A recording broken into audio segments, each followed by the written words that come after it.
Hello friends, welcome to I study. EPFO employees provident fund organisation की ओर से एक एग्ज़ाम कंडक्ट करवाया जा रहा है एसएससी का, सोशल सिक्योरिटी असिस्टेंट की पोस्ट के लिए। ये एग्ज़ाम आप लोगों का 4 दिन कंडक्ट करवाया जाएगा, 18, 21, 22, 23 एंड पर डे आप लोगों की 2 शिफ्ट कंडक्ट करवाई जाएगी है। टोटल 4 दिन में आप लोगों की 8 शिफ्ट कंप्लीट करवाई जाएगी। जो 18 अगस्त के एग्ज़ाम था आप लोगों की, उसकी दोनों शिफ्टों की एनालिसिस मेरे द्वारा कर दी गई थी। जेके में जो 30 क्वेश्चन पूछे गए थे, उन दोनों शिफ्टों की कंबाइंड एनालिसिस की गई थी। उसकी पीडीएफ भी प्रोवाइड करवा दी गई थी। आज 21 अगस्त को इसकी फर्स्ट शिफ्ट कंप्लीट हो चुकी है। थोड़ी सी इनके जो नेटवर्क सर्वर था उसमें दिक्कत थी, एग्ज़ाम लेट स्टार्ट हुआ, कहीं पर पहले हुआ, कहीं पर बाद में हुआ। तो आप लोग भी बता सकते हैं किस किस के एग्ज़ाम सेंटर में दिक्कत हुई है और किसका एग्ज़ाम किस टाइम स्टार्ट हुआ था, ये भी आप लोग मुझे कमेंट करके बताइएगा। तो इस वीडियो में हम लोग देखेंगे 21 अगस्त की जो फर्स्ट शिफ्ट कंप्लीट हुई है, उसमें जेके के 30 क्वेश्चन पूछे गए हैं। 30 के 30 क्वेश्चन ऑलमोस्ट में मिल चुके हैं। कंप्यूटर के 10 क्वेश्चन पूछे गए हैं, वो 7-8 क्वेश्चन मुझे मिले हैं। आप लोगों के साथ सारे शेयर करूँगा, एक्स्ट्रा फैक्ट भी बताऊँगा, जिससे आप लोगों का जो अपकमिंग शिफ्ट में जिनका भी एग्ज़ाम होगा उनको बेनिफिट होगा कि अगर उसके आसपास कोई भी क्वेश्चन बनता है तो उनको फ़ायदा होने वाला है। तो टोटल क्वेश्चन आप लोगों के 30 थे, तो एक एक करके देख लेते हैं। सारे के सारे देखूंगा, मैं आप लोगों के साथ शेयर करूंगा। द साहित्य academy award given in English. तो ये जो साहित्य अकेडमी अवार्ड होता है, एक तो पता होना चाहिए आप लोगों को ये कितनी लैंग्वेज में दिया जाता है। तो ये 24 लैंग्वेज में दिया जाता है। 22 लैंग्वेज तो वो रहती हैं जो आप लोगों के कॉन्स्टिट्यूशन में है, पार्ट 8 में, शेड्यूल 8 में है जो आप लोगों की, और 8 शेड्यूल में है। उसके बाद 2 लैंग्वेज आप लोगों की और होती है, एक तो इंग्लिश होती है और एक राजस्थानी होती है। तो 24 लैंग्वेज में दिया जाता है। और ये पूछा था आप लोगों को इंग्लिश में किसको दिया गया, तो अनुराधा रॉय को इंग्लिश में दिया गया है। मैंने आप लोगों को जो पहले दिन की एनालिसिस थी उसमें भी बताया था, मैंने सारे बता देते कि आप लोग इंग्लिश का याद रखना है, हिंदी का याद रखना है, उर्दू का याद रखना है। वो मैंने आप लोगों को लिस्ट भी दे दी थी। जिन्होंने वो एनालिसिस देखी होगी तो उनका ये क्वेश्चन बिल्कुल सही हुआ होगा। उसके बाद चलते हैं, अब मैं फिर से आप लोग को लिस्ट दे देता हूँ। ये लिस्ट आप लोग की इंग्लिश में किसको मिला, अनुराधा रॉय को मिला है। किसके लिए, all the lives we never lived, तो इस नोवेल के लिए मिला है। इंग्लिश के बाद आप लोग को हिंदी का याद रखना है, तुमड़ी के शब्द, ये बद्री नारायण को मिला है, ये पूछा जा चुका है। हिंदी के बाद आप लोग को याद रखना है इसमें, नेक्स्ट याद रखिएगा, संस्कृत का भी आप लोग से पूछा जाता है, तो आप लोग संस्कृत का याद रख सकते हैं। जनार्दन प्रसाद पांडे को मनी को मिला है संस्कृत वाला।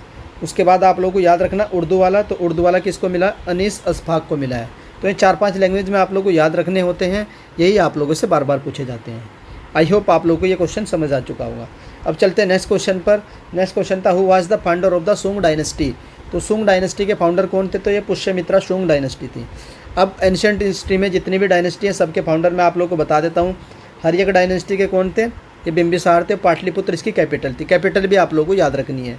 फिर आती है आप लोगों की नंद डायनेस्टी। नंद डायनेस्टी के फाउंडर कौन थे, धनानंद थे, ये थे नंद डायनेस्टी के फाउंडर। उसके बाद नेक्स्ट आप लोगों की आती है मौर्य डायनेस्टी, तो इसके फाउंडर चंद्रगुप्त मौर्य थे। सोंग डायनेस्टी के मैं बता चुका हूँ, पुष्यमित्र सोंग थे। और कन्नौज डायनेस्टी के वासुदेव थे। इसकी ट्रिक भी होती है हसीन मासू का साथ, इस करके इनका ऑर्डर होता है, मैं लिख देता हूँ, हसीन मासू का साथ, ये ऑर्डर रहता है। से हर्यक डायनेस्टी होती है, सी से शिशुनाग डायनेस्टी होती है, और न से आप लोगों की नंद डायनेस्टी होती है। हसीन मासू का, और माँ से मौर्य डायनेस्टी, सू से सुंग डायनेस्टी, और के से कन्नौज डायनेस्टी, और सात से सातवाहन डायनेस्टी। तो इसलिए ऑर्डर चलता है, आप लोगों से ऑर्डर पूछ सकता है, मैच ऑफ द फॉलोइंग पूछ सकता है।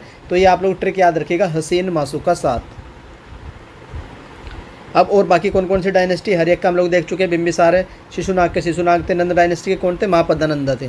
तो याद रखिए नंद डायनेस्टी के महापद्मानंद इसके फाउंडर थे, कैपिटल इसकी पाटलिपुत्र थे। शुंग के हम लोग देख चुके हैं, कन्नौज डायनेस्टी के वासुदेव थे, पाटलिपुत्र इनकी कैपिटल थी। उसके बाद नेक्स्ट आती है आप लोग सातवाहना, तो इसके शिमुख थे, और पाइथान इनके वो थी कैपिटल। फिर कुषाण की क्या थी, कुजल कडफिसस थे। हूण के कौन थे, तोरमान थे, और सियालकोट इनकी कैपिटल थी। उसके बाद सेना डायनेस्टी, तो ये क्या थे, सामंत सेन थे। और परमार भी आप लोगों से पूछा जाता है, तो ये उपेंद्र थे। चंदेला अपना नन्नोक थे, मोस्ट इंपॉर्टेंट है। और उसके बाद आप लोगों को याद रखना गुर्जर प्रतिहार, तो कौन थे, नागभट्ट प्रथम। और पल्लव डायनेस्टी मोस्ट इंपॉर्टेंट है, पूछी जाएगी आप लोगों से, तो सिंह विष्णु इसके थे फाउंडर थे। कांचीपुरम इनकी कैपिटल थी। चालुक्य के कौन थे, पुलकेशिन प्रथम थे। चालुक्य जो वेंगाई, तो ये कौन थे, विष्णुवर्धन थे। और राष्ट्रकूट मोस्ट इंपॉर्टेंट है, तो दंती दुर्ग, तो राष्ट्रकूट के फाउंडर कौन थे, दंती दुर्ग थे। और मान्यखेत इनकी कैपिटल थी। Slave dynasty Qutbuddin Aibak, Khilji dynasty Jalaluddin Khilji, और तुगलक डायनेस्टी आप लोगों की गयासुद्दीन तुगलक। तो ये डायनेस्टी रिलेटेड जो भी फाउंडर थे, क्या क्या कैपिटल आप लोगों को यहीं पर करा दी है। एक अलग से वीडियो में मैं आप लोगों को सारे डायनेस्टी के फाउंडर और उनकी जो कैपिटल है वो कवर करवा दूंगा आज ही, या फिर आज कल तक। क्वेश्चन नंबर 3 देख लेते हैं। कोल इंडिया लिमिटेड का हेडक्वार्टर पूछा गया था आप लोगों से, तो ये होता है आप लोगों का कोलकाता में। अब जितने भी आप लोगों के पीएसयू होते हैं उनके हेडक्वार्टर देख लेते हैं। जैसे एनटीपीसी का दिल्ली में है, गेल इंडिया लिमिटेड का आप लोग का दिल्ली में है, और स्टील अथॉरिटी ऑफ इंडिया का दिल्ली में है, भारत बीएचएल का आप लोग का दिल्ली में, फिर बीपीसीएल का मुंबई में है आप लोगों का, इंडियन ऑयल कॉरपोरेशन का मुंबई, और ONGC oil and natural gas corporation का हेडक्वार्टर आप लोगों का देहरादून में पड़ता है। कोल इंडिया का आप लोगों का पूछा गया था तो कोलकाता है, तो बाकी भी आप लोगों से पूछा जा सकता है। बाकी कंटेनर कॉरपोरेशन ऑफ इंडिया का नई दिल्ली में है। और उसके बाद आप लोगों से याद रखना है कि जो आप लोगों से पूछा जा सकता है शिपिंग कॉरपोरेशन का कहाँ पर, मुंबई में, एचपीसीएल का भी मुंबई में, जितनी भी ऑयल से रिलेटेड कंपनी है उनका मुंबई में मिलेगा। और हिंदुस्तान एरोनॉटिक्स लिमिटेड का हेडक्वार्टर बेंगलुरु में, और 1940 में यह फाउंड की गई थी। बेल का भी मोस्ट इंपॉर्टेंट है, ये भी बेंगलुरु में है। और नाल्को का मोस्ट इंपॉर्टेंट है, ये उड़ीसा के भुवनेश्वर में 1981 में इस कंपनी को फाउंड किया गया था। उसके बाद राष्ट्रीय इस्पात निगम लिमिटेड RIN का वाइजैग विशाखापट्टनम में 1982 में इसको फाउंड किया गया था। ऑयल इंडिया का आप लोगों का असम में है। इंडियन रेलवे कंस्ट्रक्शन लिमिटेड का दिल्ली में है, और नेशनल सीड कॉरपोरेशन का आप लोगों का दिल्ली में है, और सेंट्रल वाटरवेयर कॉरपोरेशन का ये भी आप लोगों का दिल्ली में है। उसके बाद एयरपोर्ट अथॉरिटी ऑफ इंडिया का आप लोग याद रखिएगा, ये दिल्ली में है, और IRCTC का तो दिल्ली में है ही। नेक्स्ट आप लोगों से पूछा जा सकता है BSNL का, ये भी दिल्ली में है। तो ये इंपॉर्टेंट हेडक्वार्टर थे। बाकी एक दो हो रह रहे हैं आपको। राइट्स का गुरुग्राम में है, ये rail India technical economic services की फुल फॉर्म होती है। नेक्स्ट फर्टिलाइजर वाले का नोएडा में, याद रखिएगा। और उसके बाद आप लोगों से पूछा जा सकता है महानदी कोलफील्ड लिमिटेड, तो इसका संबलपुर में है महानदी कोलफील्ड का। और नुमालीगढ़ रिफाइनरी का कहाँ से आप लोग, गोलघट, ये भी गोलघट में है।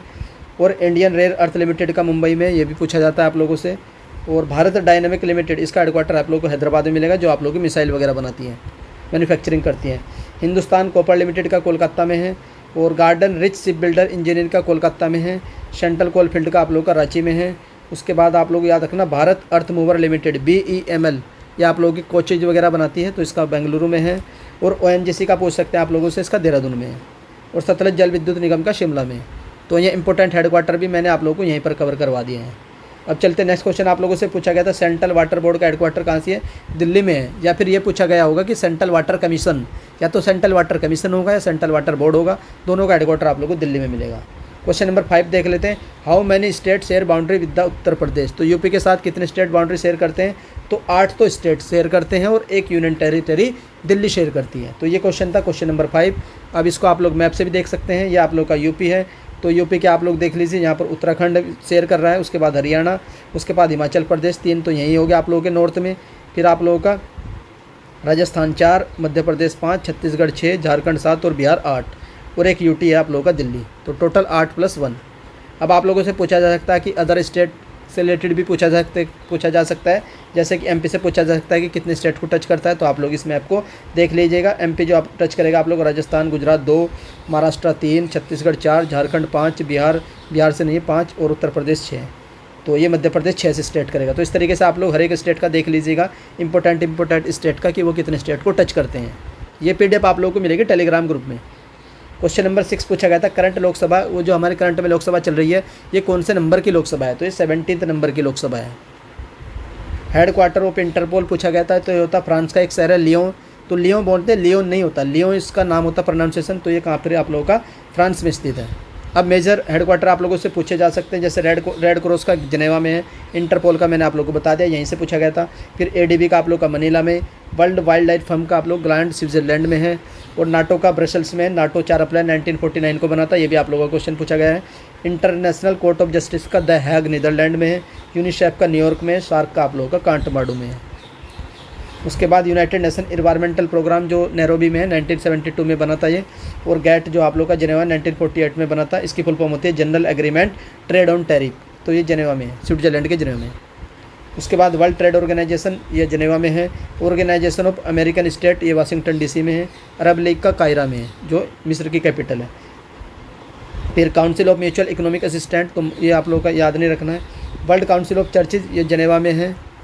फिर आता है यूरोपियन एनर्जी कमीशन का जेनेवा में है। एटॉमिक, ये अफ्रीकन इकोनॉमिक कमीशन का अदीस अबा में है। यूरोपियन फ्री ट्रेड एसोसिएशन का जेनेवा में है। नेक्स्ट आता है आप लोग का UNHCR, United Nation High Commission for refugee, Geneva में। International Atomic Energy Agency, most important, इसका वियना में है। उसके बाद आप लोग को याद रखना अंकटाड का, United nation conference on trade and development, जो 1964 में बना था। रेबेका ग्रैन-स्पैन इसकी हेड है, पहली फीमेल बनी है कोई, तो इसका जेनेवा में है। एमनेस्टी इंटरनेशनल, मोस्ट इंपोर्टेंट, इसका लंदन में है। उसके बाद इंटरनेशनल ओलंपिक कमेटी का लौज़ाने में है। और उसके बाद याद रखना आप लोगों को CHOGM, Commonwealth head of state government conference, तो इसका स्ट्रोसबर्ग में है। फिर ओपेक का पूछते हैं, ये वियना में है। और उसके बाद OECD का भी पूछते हैं, ये आप लोगों का पेरिस में है। और उसके बाद आप लोगों को याद रखना कॉमनवेल्थ, तो ये कॉमनवेल्थ का आप लोगों का लंदन में है।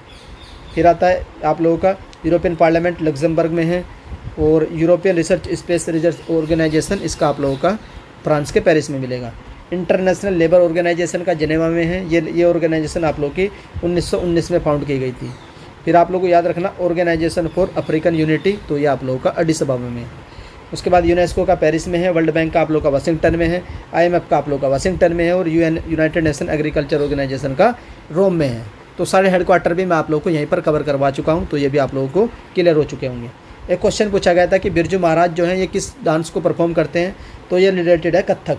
कल मैंने स्टैटिक जीके की क्लास ली थी, तो वहीं से ये क्वेश्चन आया आप लोगों का। स्टैटिक जीके वाली वो आधे घंटे की क्लास थी, 4-5 टॉपिक कवर करवाए थे। आज में जो रिमेनिंग 4-5 टॉपिक बच रहे हैं वो भी स्टैटिक जीके की 40 से 45 मिनट में कवर करवा दूंगा, उसे भी आप लोग देख लीजिएगा।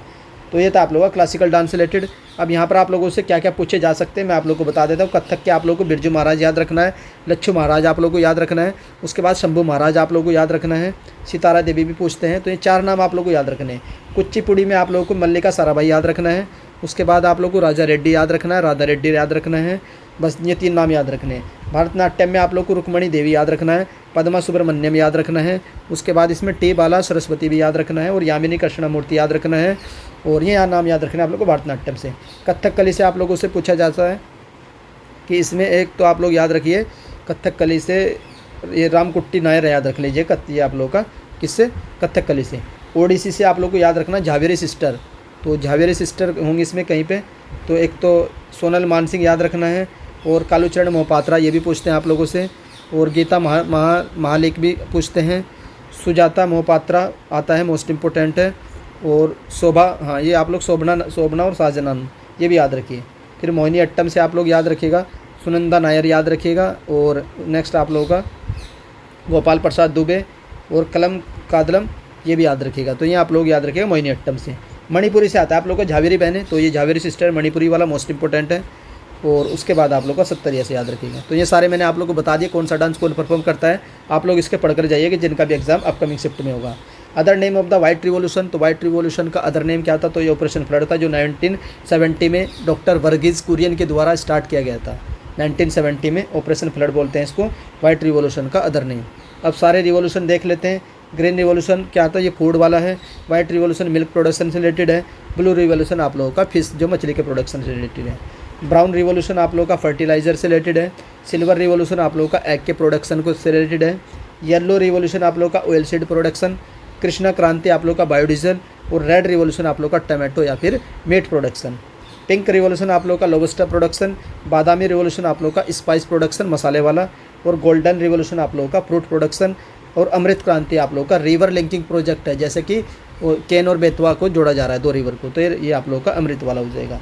गोल्ड रिवॉल्यूशन आप लोगों का आलू पोटैटो। और रेनबो रिवॉल्यूशन आप लोगों का to monitor all the revolution, इन जितने भी रिवॉल्यूशन चल रहे हैं इनको मॉनिटर करने के लिए जो है वो आप लोगों का रेनबो रिवॉल्यूशन है। तो सारे रिवॉल्यूशन भी हम लोग कवर कर चुके हैं। उसके बाद एक क्वेश्चन आप लोगों से पूछा गया था, president after the Fakhruddin Ali, जो इमरजेंसी लगी थी उस समय कौन प्रेसिडेंट थे, तो यही थे फखरुद्दीन अली थे। तो उनके बाद प्रेसिडेंट पूछा था कि कौन थे, तो मैं सारे प्रेसिडेंट आप लोगों को कवर करवा देता हूँ। इसकी एक ट्रिक भी होती है, राजू की राधा जाकर गिरी फखरुद्दीन रेड्डी की जेल में, इस तरीके से आप लोग इस मिनेमिक्स को याद कर सकते हैं। अगर आप लोगों को सिखाना है तो मैं आप कमेंट कर दीजिएगा, मैं आप लोगों को कमेंट बॉक्स में लिख दूंगा, जैसे लिख भी देता हूँ। राजू की राधा जाकर गिरी फखरुद्दीन रेड्डी की जेल में, तो यहाँ से बन जाएगा आप लोग का राजेंद्र प्रसाद, राजू की राधा। दूसरे नंबर के सर्वपल्ली राधाकृष्ण हो जाएंगे और तीसरे नंबर के हो जाएंगे जाकिर हुसैन। तो ये देखिए जाकिर हुसैन, राजू की राधा, जाकर गिरी, तो वेंकट गिरी चौथे नंबर के हो जाएंगे और फखरुद्दीन रेड्डी हो जाएंगे आप लोगों के। ये 2 तो एक्टिंग वाले थे और ये फखरुद्दीन रेड्डी आप लोगों के साथ में हो जाएंगे फखरुद्दीन रेड्डी की जेल में। तो जेल के बाद आ जाएगा आप लोगों का नीलम संजीव रेड्डी। तो इस तरीके से आप लोग सारे जितने भी प्रेसिडेंट हैं मैंने आप लोगों को कवर करवा दिए। वेंकट गिरी है, फखरुद्दीन रेड्डी है जो 74 से 77 तक थे। उसके बाद ये एक्टिंग थे, बेडी जत्ती ये एक्टिंग प्रेसिडेंट थे। फिर नीलम संजीव रेड्डी इसका उत्तर हो जाएगा। और ज्ञानी जैल सिंह 10 नंबर के थे। 11वें नंबर के आप लोगों के रामस्वामी वेंकट रमन थे, ये भी आप लोगों के एक्टिंग प्रेसिडेंट थे। और शंकर दयाल शर्मा, सबसे आप लोग याद रखना है कि डॉक्टर APJ अब्दुल कलाम ये 11वें नंबर के प्रेसिडेंट थे। और उसके बाद आप लोगों से जो करंट में द्रौपदी मुर्मू है, ये 15वें नंबर की प्रेसिडेंट है, ये भी आप लोगों से पूछा जा सकता है। और ये बीजेपी से बिलोंग करती है। कौन? द्रौपदी मुर्मू। इससे पहले रामनाथ कोविंद जी थे जो 14 नंबर के प्रेसिडेंट थे। तो ये थे सारे प्रेसिडेंट जो मैं आप लोगों को कवर करवा चुका हूँ। प्रतिभा पाटिल से आप लोगों को पूछा जा सकता है, ये पहली 12वें नंबर की प्रेसिडेंट थी, first women president of India. APJ Abdul Kalam हम लोग देख चुके हैं। तो सारे प्रेसिडेंट भी यहाँ पर कवर करवा दिए हैं। उसके बाद चलते हैं WTO। तो WTO कब बना था? तो ये बना था 1 जनवरी 1995 को। WTO वर्ल्ड ट्रेड ऑर्गेनाइजेशन की स्थापना हुई थी। इससे पहले एक ऑर्गेनाइजेशन हुआ करती थी जिसका नाम था GATT, general agreement on trade and tariff. तो ये फुल फॉर्म होती है। ये WTO से पहले यही हुआ करता था, फिर इसको हटा करके 1995 में WTO बनाया गया था। ये भी पूछते हैं कि WTO से पहले जो ऑर्गेनाइजेशन हुआ करती थी उसका नाम क्या था? तो वो GATT थी। अब इंपॉर्टेंट ऑर्गेनाइजेशन देख लेते हैं कौन सी कब बनी थी। यूनाइटेड नेशन 1945, न्यूयॉर्क में इसका हेडक्वार्टर। कंट्री कितनी इसमें? 1993 है, 193 कंट्री है। फूड वाली का हमेशा इटली में मिलेगा, ये भी याद रखिएगा। 1945 में ये बनी थी आप लोगों की फूड एंड एग्रीकल्चर ऑर्गेनाइजेशन। फिर ILO 1919 में, Switzerland 187 country. International level organisation, international civil aviation organisation 1947 में ये बना था और कनाडा के मॉन्ट्रियल में इसका हेडक्वार्टर है। इंटरनेशनल मैरीटाइम ऑर्गेनाइजेशन IMO 1948 और UK में इसका हेडक्वार्टर लंदन में और 174 इसमें कंट्री है। उसके बाद आता है united nation development programme UNDP 1965 और न्यूयॉर्क में इसका हेडक्वार्टर है, 170 इसमें कंट्री है। यूनाइटेड नेशन इन्वायरमेंटल प्रोग्राम 1972 में बना था, केन्या में इसका हेडक्वार्टर है, नैरोबी में। केन्या की जो कैपिटल है नैरोबी। फिर यूनाइटेड नेशन पॉपुलेशन फंड, ये 1969 में बना था, इसका हेडक्वार्टर न्यूयॉर्क में है। United nation children fund UNICEF, तो इसका हेडक्वार्टर 1946 में न्यूयॉर्क में इसका हेडक्वार्टर है यूनिसेफ। और यूनेस्को का पेरिस में है। वर्ल्ड फूड प्रोग्राम का आप लोग का इटली में मिलेगा। और इंटरनेशनल एयर ट्रांसपोर्ट एसोसिएशन का 1945 कनाडा के मॉन्ट्रियल में इसका हेडक्वार्टर है। फिर यूनेस्को का पेरिस में 1945 में बना था आप लोग का यूनेस्को। फिर आप लोगों का UND वाला याद नहीं रखना है। फिर united nation world tourism organisation का 1974 में ये बनी थी और स्पेन के मैड्रिड में इसका हेडक्वार्टर है। Universal postal assistant most important है, 1874 में बना था और स्विट्जरलैंड के बर्न में इसका हेडक्वार्टर है। WHO कब बना था? 1948 और इसका हेडक्वार्टर जेनेवा में है। उसके बाद आता है वर्ल्ड मेटेरोलॉजिकल ऑर्गेनाइजेशन, ये 1950 में बना था, इसका हेडक्वार्टर भी जेनेवा स्विट्जरलैंड में है। World intellectual property organisation WIPO बोलते हैं, 1967 में बना था, जेनेवा में इसका हेडक्वार्टर है। और ये आप लोग का WTO पूछा गया था, ये आप लोग का 1995 में बना था। और उसके बाद आता है इंटरनेशनल ट्रेड एंड सेंटर, तो ये 1964 में बना था और इसका जेनेवा में हेडक्वार्टर है। OECD मोस्ट इंपॉर्टेंट है, 1961 में बना था OECD और इसमें टोटल कंट्री 37 है और फ्रांस में इसका हेडक्वार्टर पेरिस में।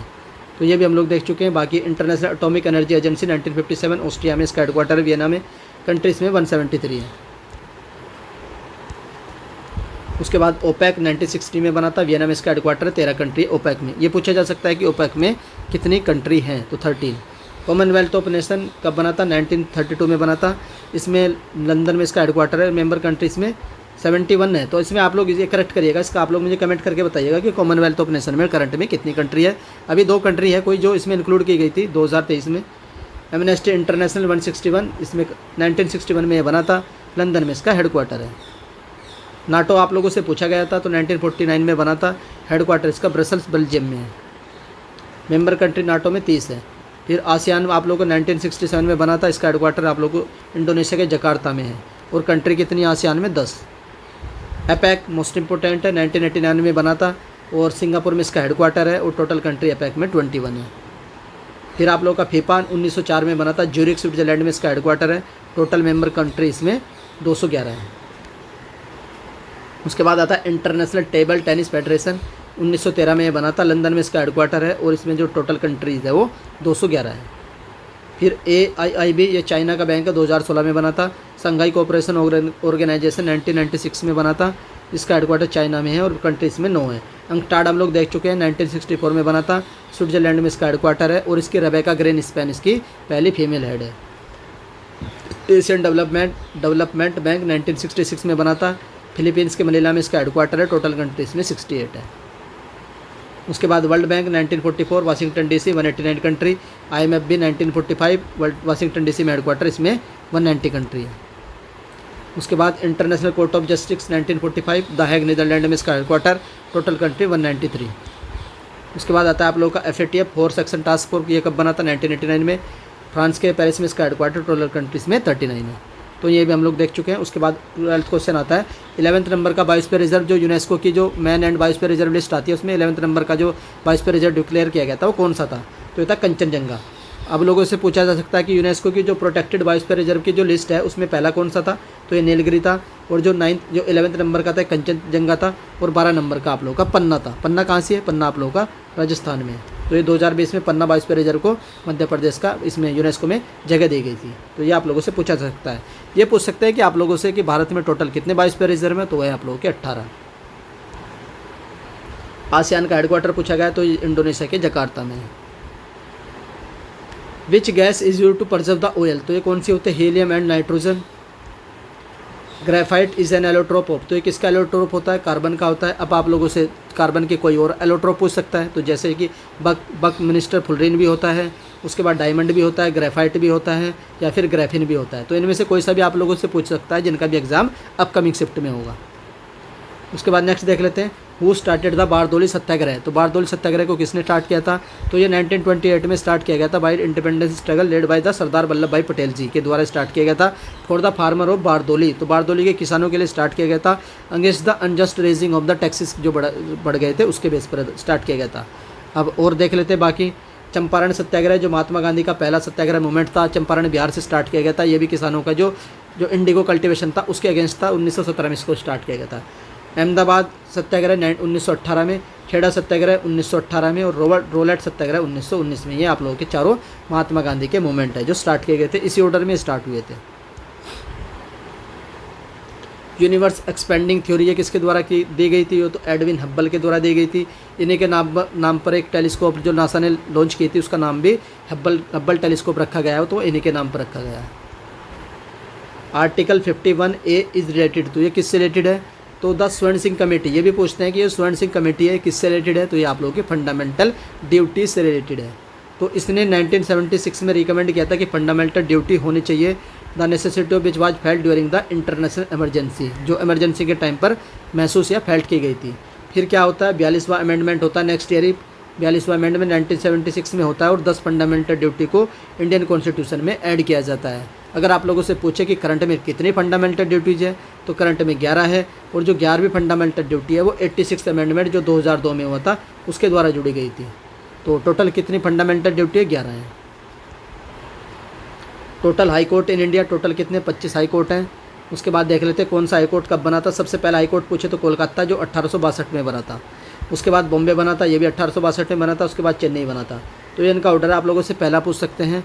उसके बाद आप लोगों से पूछा जा सकता है कि अंडमान निकोबार ये किसके ज्यूरिसडिक्शन में आता है, तो ये कोलकाता हाई कोर्ट के ज्यूरिसडिक्शन में आता है। गोवा, दमन एंड दीव ये किसके ज्यूरिसडिक्शन में आते हैं, तो ये बॉम्बे वाले में आते हैं। पुडुचेरी पूछ सकते हैं, तो पुडुचेरी आप लोग का तमिलनाडु का जो ज्यूरिसडिक्शन हाई कोर्ट है चेन्नई वाला, मद्रास वाला, उसके अंडर में आता है। फिर इलाहाबाद बनता है आप लोग का 1866 में, फिर कर्नाटक 1884 में बनता है। उसके बाद आप लोग को लेटेस्ट याद रखने हैं। लेटेस्ट आप लोग का 2000 में कौन सा बना था, छत्तीसगढ़ वाला बना था, बिलासपुर वाला, तो ये 2000 में बना था जब स्टेट बना था। उसके बाद 2019 में आप लोग का आंध्र प्रदेश वाला बना, तेलंगाना वाला बना। और 2013 में 13 में आप लोग के 3 बने थे। मेघमणि 3 इसकी ट्रिक होती है, मेघालय, मणिपुर और त्रिपुरा। मेघमणि 3 ये 2013 में बने थे, और ये 2019 में बने आंध्र प्रदेश वाले को 2 अमरावती और इसकी कैपिटल हैदराबाद। आप लोगों से पूछा गया था कि सेंट्रल कॉटन रिसर्च इंस्टीट्यूट जो है ये कहाँ पर लोकेटेड है, तो ये नागपुर में लोकेटेड है। तो अब मैं आप लोगों को सारे रिसर्च इंस्टीट्यूट बता देता हूँ कि कौन कौन सा कहाँ पर है। जैसे एग्रीकल्चर वाला तो नई दिल्ली में है, और राइस वाला कटक में है, शुगर कैन वाला कोयम्बटूर में है, पोटैटो वाला आलू वाला शिमला में है, आलू पर जहाँ रिसर्च होती है। तंबाकू पर जहाँ रिसर्च होती है वो आंध्र प्रदेश के राजमुंदरी में है, और सेंट्रल रोड रिसर्च इंस्टीट्यूट नई दिल्ली में है। शुगर वाला कानपुर में है, और लाख वाला रांची में है। इसके ट्रिकल लाख रन बनाए, धोनी रांची से बिलोंग करता है, तो लाख पर जो रिसर्च होती है वो रांची में है। उसके बाद national dairy research institute Karnal में है, जो कल्पना चावला का शहर बोलते हैं जिसको। Central fuel research institute Dhanbad में है। लेदर वाला चेन्नई में है, माइनिंग वाला धनबाद में है, और ड्रग वाला लखनऊ में है, सेंट्रल ड्रग रिसर्च इंस्टीट्यूट। उसके बाद मेट्रोलॉजिकल वाला पुणे दिल्ली में है, फिर रमन वाला बेंगलोर में है, और scientific industrial research CISR Chandigarh में है। फिर आता आप लोगों का साल्ट लेक मैराइन रिसर्च कमी, ये मोस्ट इंपॉर्टेंट है, ये भावनगर में है। आर्कियोलॉजिकल वाला कोलकाता में है। फिर सेंट्रल जूट वाला आप लोगों से पूछ सकते हैं, ये कोलकाता में है। कोकोनट वाला कासरगोड केरला में है। टेक्सटाइल रिसर्च वाला अहमदाबाद में है। All India institute of medical sciences नई दिल्ली में है। और नेशनल एरोनॉटिकल लेबोरेटरी आप लोगों की बेंगलोर में है। National institute of ओशियोनोग्राफी Panaji Goa में है, जियो फिजिक्स वाला हैदराबाद में है और पेट्रोलियम वाला देहरादून में है। फिर नेक्स्ट आता है सेंट्रल बिल्डिंग रिसर्च इंस्टीट्यूट, ये रुड़की उत्तराखंड में है। Tata institute of fundamental research Mumbai में है और high altitude research laboratory Gulmarg में है। नेशनल बॉटनिकल रिसर्च इंस्टीट्यूट आप लोगों का लखनऊ में है। Central food processing technology research institute आप लोगों का मैसूर में है। चमड़े वाला भी मैसूर में था आप लोगों का। और सेंट्रल ग्लास वाला ये आप लोग कोलकाता में है। National environmental engineering research institute Nagpur में है। फिर सेंट्रल इलेक्ट्रोकेमिकल रिसर्च इंस्टीट्यूट ये आप लोगों का तमिलनाडु में है। Indian institute of chemical biology Kolkata, toxicology वाला लखनऊ में है। सेंट्रल मैकेनिकल इंजीनियरिंग वाला दुर्गापुर में है, पश्चिम बंगाल में। और central for cellular and molecular biology ये आप लोग का हैदराबाद में। विक्रम साराभाई स्पेस सेंटर आप लोग का तिरुवनंतपुरम में है। यूरेनियम कॉर्पोरेशन ऑफ इंडिया आप लोग का जादूगोड़ा में। तो ये भी मैंने सारे रिसर्च इंस्टीट्यूट आप लोग को यहीं पर कवर करवा दिए हैं। उसके बाद ये पूछा गया था आप लोग का जो सागरमाला प्रोजेक्ट है ये किससे रिलेटेड है। तो जो सागरमाला प्रोजेक्ट है is an Indian government initiative to improve the logistic sector in India. Logistic को इम्प्रूव करने के लिए, जो ट्रांसपोर्टेशन है उसको इम्प्रूव करने के लिए सागरमाला प्रोजेक्ट स्टार्ट किया गया था। द मिनिस्ट्री ऑफ शिपिंग के द्वारा is responsible for Sagarmala project. और द नेक्स्ट आता है the objective of the Sagarmala project it to boost the industrial port lead growthment in India by covering the 75-17 kilometre की जो हमारी कोस्ट लाइन है और टोटल कोस्ट लाइन हमारी 14,500 की है, उसको कवर करता है। उसके आसपास पोर्ट का डेवलपमेंट किया जाएगा। फिर पोर्ट से आप लोग का जो भी सामान वगैरह होगा उसको सेंट्रल भारत में ईजिली ट्रांसपोर्ट किया जा सकता है। तो उसी के पर्पज़ से डेवलप किया जा रहा है। पोर्ट डेवलप किए जाएंगे, इसमें पोर्ट एंड वाटरवेज डेवलप किए जाएंगे, वर्ल्ड वाइड ट्रेड के लिए मेंटेन किया जाएगा। और तो ये था। बाकी अगर आप लोगों से पूछा जाए कि इंडिया में मेजर पोर्ट कितने हैं तो 13 पोर्ट्स हैं। Which did not win the ICC world cup, तो आज तक किसी कौन सी कंट्री जिसने वर्ल्ड कप नहीं जीता है, तो ये आप लोग के न्यूजीलैंड है। चिल्का लेक कहाँ पर आप लोग की उड़ीसा में पड़ती है और ये खारे पानी की लेक है चिल्का लेक। अब बाकी लेक देख लेते हैं। बेम्बानाड लेक आप लोग की केरला में है, चिल्का लेक उड़ीसा में है। फिर शिवाजी सागर लेक आप लोग की महाराष्ट्र में है। इंदिरा सागर लेक आप लोग की मध्य प्रदेश में है। पेंगोंग लेक आप लोग की लद्दाख में है। पुलिकट लेक पूछते हैं आप लोग की आंध्र प्रदेश में है। सरदार सरोवर लेक गुजरात राजस्थान में है। और Nagarjuna Sagar lake most important है, तेलंगाना में है। लोकटक लेक आप लोग की मणिपुर में है। और वुरल लेक आप लोग की जम्मू कश्मीर में है। संगीत नाटक अकेडमी को कम फाउंड किया गया था, तो ये फाउंड की गई थी 1953 में। इससे रिलेटेड क्या क्या फैक्ट आप लोगों से पूछे जा सकते हैं। इसके फाउंडर कौन थे, गवर्नमेंट ऑफ इंडिया थी। चेयरमैन इस समय कौन है, संध्या पुरेचा है। और हेडक्वार्टर कहाँ से इसका, नई दिल्ली में है। और पेरेंट ऑर्गेनाइजेशन इसकी ministry of culture and government of India के अंडर में आती है आप लोगों की संगीत नाटक academy. Founder of Chola dynasty आप लोगों से पूछा गया था, तो ये कौन थे, तंजावुर इसकी कैपिटल थी और फाउंडर थे इसके विजययाल्ला और ये चोला अम्पायर था। तो ये था आप लोगों का फाउंडर से रिलेटेड। तो फाउंडर से रिलेटेड मैं आप लोग को ऊपर करा चुका हूँ। तो टोटल जो क्वेश्चन मुझे मिले हैं 25 मिले हैं। 5 क्वेश्चन मुझे नहीं मिले हैं। ये क्वेश्चन आप लोग कमेंट कर दीजिएगा किसी भी कैंडिडेट को अगर याद है कि सर 5 क्वेश्चन ये पूछे गए थे, जिससे जब मैं आप लोगों को PDF प्रोवाइड करवाऊंगा तो 30 क्वेश्चन हो जाएंगे आप लोगों को। अगर आप लोगों को लगता है इनमें से किसी भी क्वेश्चन में एरर है या लगता है सर ये क्वेश्चन ऐसे नहीं ऐसे पूछा गया था, तो उसको आप लोग कमेंट बॉक्स में करेक्ट कर दीजिएगा। अब देख लेते हैं कंप्यूटर की एनालिसिस। कंप्यूटर में जो आज का जो लेवल रहा है थोड़ा सा मॉडरेट रहा है 18 के हिसाब से देखा जाए।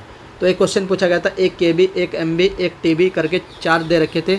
सबको क्या करना था आप लोगों को बाइट में कन्वर्ट करके अरेंज करना था।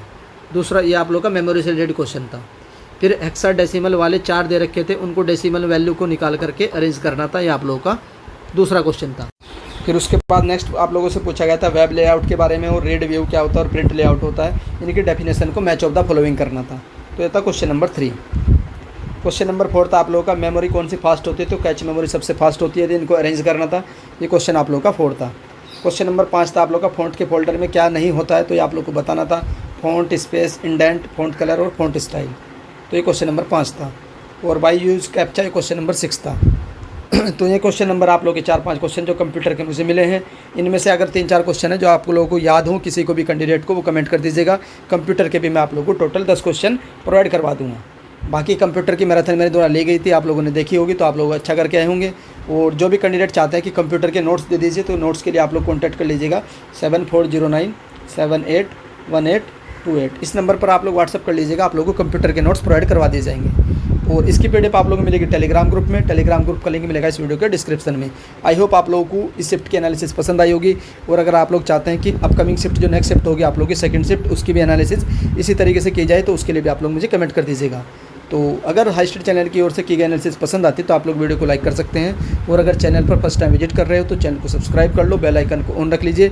जैसे ही एनटीए की ओर से कोई भी अपडेट आती रहेगी उसकी जानकारी आप लोगों को हाई स्टडी चैनल से मिलती रहेगी। वीडियो देखने के लिए धन्यवाद। Thank you.